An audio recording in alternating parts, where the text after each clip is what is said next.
రాష్ట్ర వ్యాప్తంగా పెండింగ్లో ఉన్న 8,000 కోట్ల స్కాలర్షిప్లను చెల్లించకపోవడంతో విద్యార్థులు ప్రమోట్ కాలేక డ్రాపౌట్ కావాల్సిన పరిస్థితి నెలకొందని పీడీఎస్యూ సంగారెడ్డి జిల్లా ఉపాధ్యక్షుడు సందీప్ వాపోయారు. సంగారెడ్డి జిల్లా పటాన్చెరు ఎంఆర్ఓ కార్యాలయం ఎదుట పీడీఎస్యూ ఆధ్వర్యంలో విద్యార్థులు ధర్నాకు దిగారు.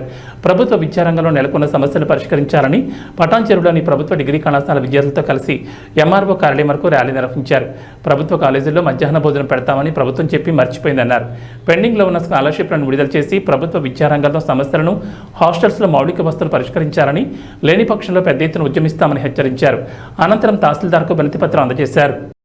తెలంగాణ రాష్ట్ర వ్యాప్తంగా గత ప్రభుత్వం ఇవ్వాల్సినటువంటి 8,000 కోట్ల రూపాయలు పెండింగ్లో ఉన్నాయి. దీనివల్ల విద్యార్థులు, సెకండ్ ఇయర్ విద్యార్థులు ప్రమోట్ కావాలంటే వాళ్ళ సర్టిఫికేట్ కావాలి, సర్టిఫికేట్లు ఇవ్వాలంటే వాళ్ళ స్కాలర్షిప్లు రావాలి. డ్రాప్అవుట్ అవుతున్న పరిస్థితి ఉంది. దాంతోపాటుగా విద్యారంగంలో ఉన్నటువంటి ప్రభుత్వ స్కూల్ వాళ్ళకి తెలంగాణ రాష్ట్రంలో మధ్యాహ్న భోజనం పథకం పెడతామని చెప్పి అమలు చేస్తామని చెప్పారు. ఇప్పటిదాకా మధ్యాహ్న భోజనం అమలు చేయలేదు. ఇంతేకాకుండా పుస్తకాలు, యూనిఫామ్లు ఇవ్వాలనేది ప్రధాన డిమాండ్గా ప్రభుత్వ స్కూల్లో చదువుతున్నటువంటి, ప్రభుత్వ కాలేజీలో చదువుతున్నటువంటి పుస్తకాలు, యూనిఫామ్లు ఇవ్వలేని ప్రభుత్వం ఇలా చేతగాని దద్దమ ప్రభుత్వంగా కనబడతా ఉంది. విద్యారంగం స్పష్టంగా తెలంగాణ రాష్ట్ర వ్యాప్తంగా విద్యారంగం మారితేనే విద్యారంగంగా మారితేనే ఇవాళ విద్యార్థుల భవిష్యత్తు మారితేనే మా బంగారు తెలంగాణలో మా భవిష్యత్తు మారాలని చెప్పి మేము డిమాండ్ చేస్తూ ఉన్నాం. ఇప్పటికైనా తెలంగాణ రాష్ట్ర వ్యాప్తంగా 8,000 కోట్ల రూపాయలు పెండింగ్లో రియంబర్స్మెంట్ మీద. నా పేరు సందీపు, పీడీఎస్యూ సంగారెడ్డి జిల్లా ఉపాధ్యక్షుడిని.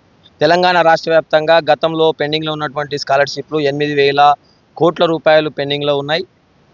ముఖ్యంగా విద్యార్థులు బాధపడుతున్న విషయం, ప్రమోట్ చేయలేని పరిస్థితి, స్కాలర్షిప్లు రాలేదని సర్టిఫికేట్లు ఇవ్వక డ్రాప్అవుట్ అవుతున్న పరిస్థితి ఉంది.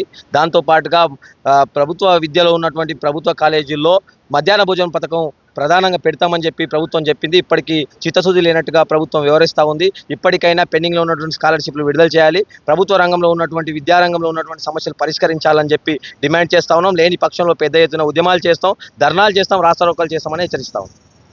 ప్రధానంగా తెలంగాణ రాష్ట్ర వ్యాప్తంగా 8,000 కోట్ల రూపాయలు పెండింగ్లో ఉన్నందువల్ల ప్రమోట్ చేయలేని పరిస్థితి.